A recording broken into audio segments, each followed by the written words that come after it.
My wife left me while I was taking care of my sick dad. But when my dad left me a lot of money in his will, she wanted to get back together. I'm 36 years old, married for 8 years, and I have 2 kids. My dad is very sick with kidney problems.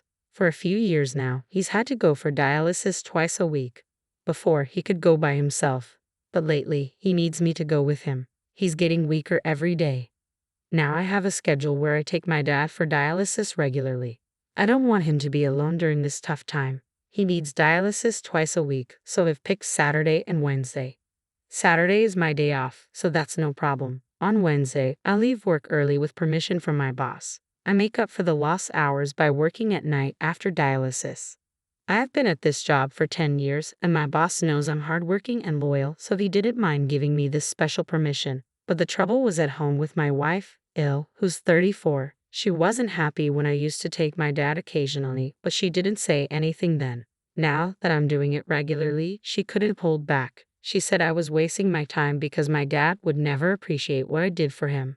My dad owned a successful business selling merchandise. He was wealthy and wanted me to take over his business, but I was more interested in technology. I loved coding and making software, so instead of studying business, I pursued a degree in software. Dad was okay with it until he realized I wasn't going to join his company. After I graduated, I got a job at a big tech company. Dad kept asking me to join his business, but I kept saying no.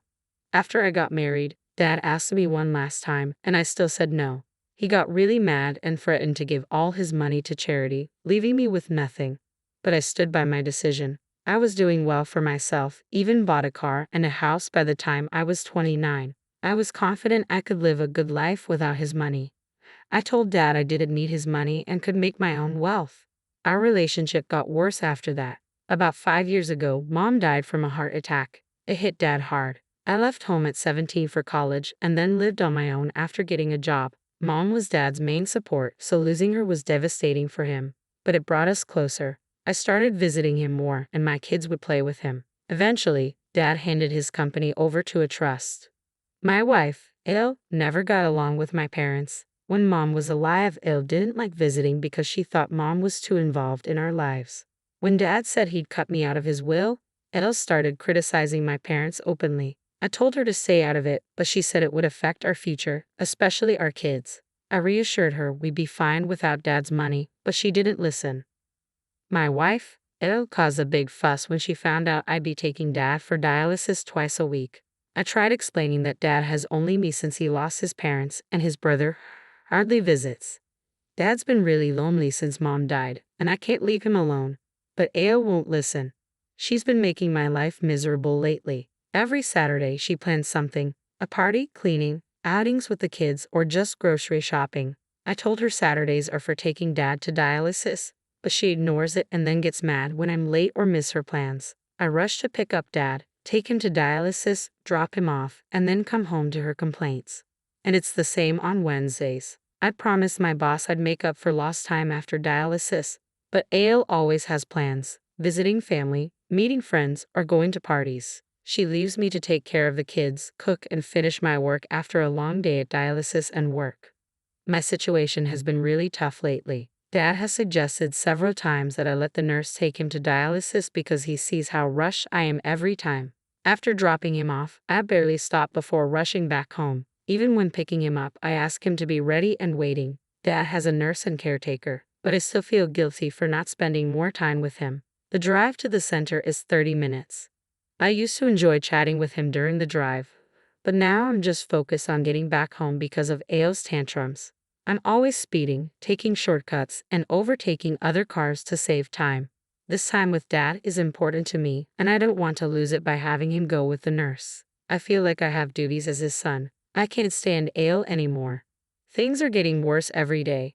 My wife is trying everything to stop me from taking care of my dad. She says it's pointless because he's cut me out of his will and given everything to charity.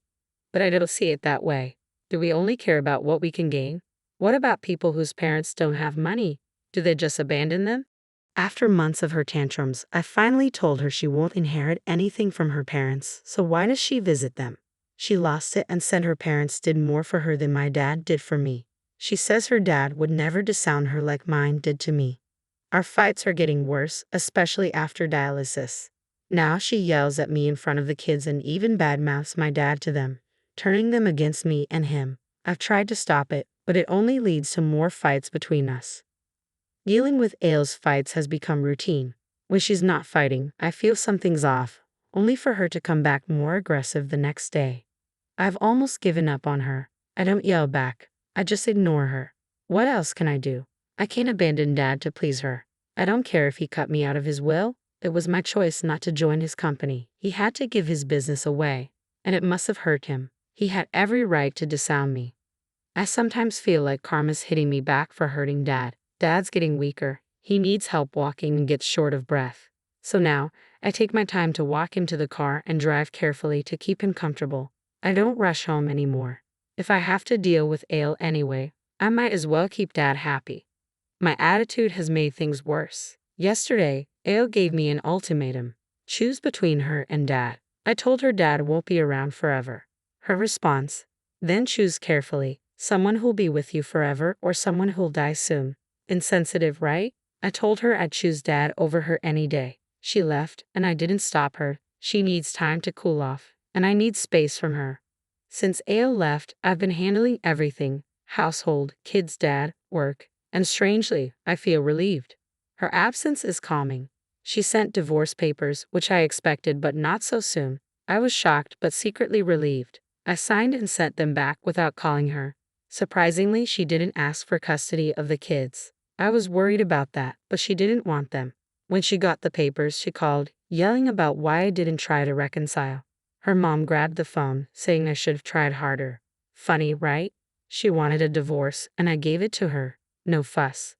I teased her about abandoning her kids. She said I could keep everything, even the kids. Her mom said Aile was too young to deal with kids. I said, fine by me. I'm happy to have them. It's a relief, but I worry about the kids. They miss their mom, especially the younger one. Handling everything alone is tough, especially at work, but I hope I can manage. That's fantastic news. Moving in with Dad seems like a great decision. It's worked out well for everyone. Dad gets to spend time with the grandkids and they have their grandpa to play with. Plus, there's a caregiver who can look after the kids with Dad's supervision. It's a win-win situation. Seeing Dad laughing and playing with the kids and watching them enjoy their time with their grandpa brings so much happiness. Aile didn't expect this to happen. She wanted to make me unhappy by divorcing me. She thought I wouldn't be able to handle everything, looking after the kids, my dad, the house, and my job. But everything is going well. I'm definitely feeling satisfied now. The divorce turned out to be a good thing. Lola. Update 3. I have some sad news. My dad passed away peacefully in his sleep last week. He had a joyful evening playing with my kids, went to bed content, and never woke up. The doctor said he didn't suffer and passed away peacefully. The doctor, nurse, and caregiver all said my dad was happier after I moved in with him, and it even prolonged his life by several months. Before I came, he was losing hope, but having me around made him happier. Losing my only parent is tough, but I'm glad he had some happy months before he left us.